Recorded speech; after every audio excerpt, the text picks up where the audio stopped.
Hi, and thank you for visiting my channel. For more information, kindly subscribe and follow. Now let's get started. Roman Reigns returned this summer and, right off the gate, went after his younger cousin, Sikoa. His former enforcer had taken over the bloodline as its new tribal chief. In the process, he wore the Ulafala. After many months of fighting off Sikoa and his crew, Reigns has finally got the singles match he wanted. The two are set to square off on the January 6th episode of WWE Raw, which marks the show's Netflix debut. Following its official announcement on WWE SmackDown this past Friday, Mark Henry noted that this match is significant in more ways than one. He strongly believes the closing moments of the show will feature a stare-down between the eventual winner, the OTC, and the returning the final boss. Speaking on the Busted Open podcast, WWE Hall of Famer Mark Henry stated that it makes sense that it is the first bout added to the card for Raw's big Netflix debut. Henry feels the company views Reigns as its biggest asset, and rightly so. As for Dwayne Johnson's long-awaited comeback, the world's strongest man had this to say: "I'd say they have the match and Roman Reigns wins, and the presentation of the Ulafala. Then The Rock's music hits." He articulated, "You need to have a definitive Roman Reigns one moment, where he's in the ring with his hand raised and the one in the air, and all is good in WWE land. But then, a dark cloud approaches, lightning strikes, and here comes the evil that is supposed to be greater than the one he just vanquished."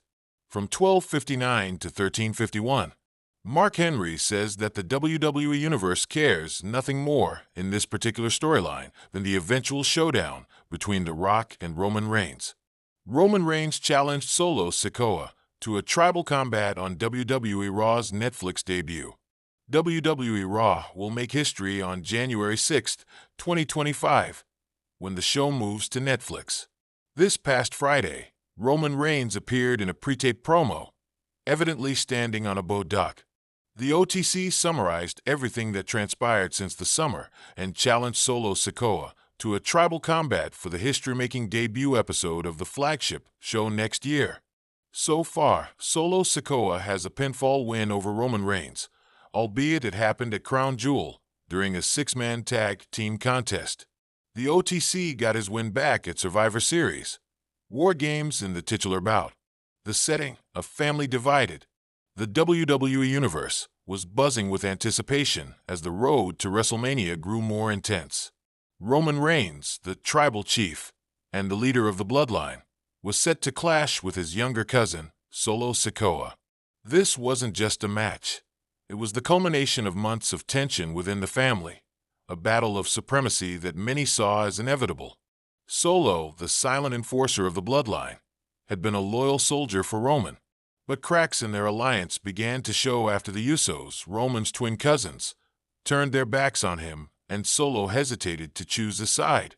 The final straw came when Roman berated Solo on SmackDown, calling him nothing without the family. The WWE legend Rikishi, father to the Usos and Solo, publicly weighed in, labeling the match as the final stop before something greater begins.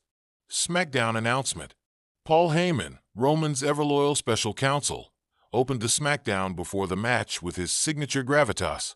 "Ladies and gentlemen, the tribal chief has decreed this match is not about championships, but about honor, loyalty, and the very future of the bloodline.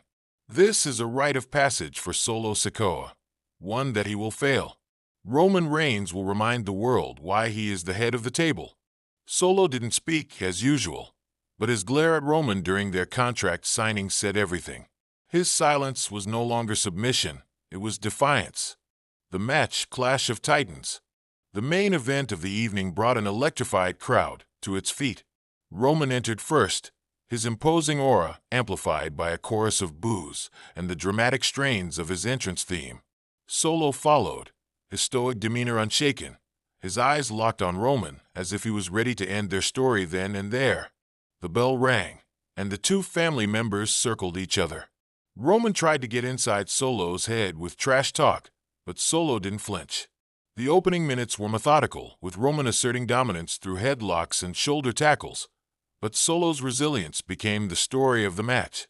Solo countered a Superman punch with a Samoan drop, eliciting cheers from the crowd. Roman, visibly frustrated, rolled out of the ring, regrouping with Heyman. Solo capitalized with a dive over the top rope, showcasing his agility and fire. The turning point.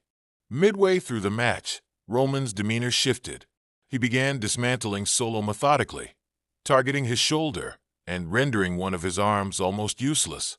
A guillotine choke seemed like it might end things, but Solo powered out, roaring in defiance as the crowd rallied behind him.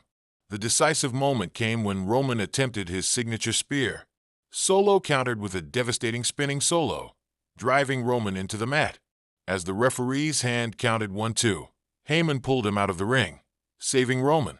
Solo, seething, went after Heyman, but the distraction allowed Roman to hit a low blow and a thunderous spear. The referee slid back into the ring for the count, but Solo kicked out at 2, shocking everyone. Family ties tested. At that moment, the Usos' music hit. Jimmy and Jay stormed the ring, staring down Roman. Roman shouted, "This is MY family." But Jimmy grabbed a microphone. "Family doesn't treat each other like this, yes. You crossed the line." Before Roman could respond, Jay added, "Solo deserves better, and so do we." The distraction allowed Solo to hit Roman with another spinning solo, but the referee was still recovering from Heyman's earlier interference. Chaos erupted as Jimmy superkicked Heyman. Jay hit a splash on Roman, and Solo hesitated. Would he capitalize on his cousin's help or stay loyal to Roman? A new beginning. In a shocking twist, Solo pulled the Usos off Roman, yelling, "This is MY fight." The brothers reluctantly stepped back as Solo hoisted Roman for a third spinning solo, planting him in the center of the ring. The referee crawled over for the count. 1, 2, 3. The arena erupted. Solo Sikoa had pinned Roman Reigns, sending a seismic shock through the WWE Universe. Post-match fallout.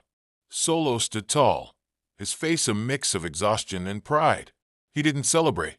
Instead, he grabbed the microphone and broke his silence. "I respect you, Roman, but respect goes both ways. I'm done being your pawn. I'm forging my own path." Roman, clutching his ribs, glared at Solo, but for the first time, he seemed uncertain. The Usos joined Solo in the ring, raising his hand. The bloodline, as it was known, was officially over. Backstage, Paul Heyman was seen frantically making phone calls. Rumors swirled that Roman would take a hiatus, leaving the door open for a new era in WWE. WWE Legend's perspective. On the bump, WWE legend The Rock weighed in on the match, calling it the end of one chapter and the beginning of another. The bloodline story was never just about Roman.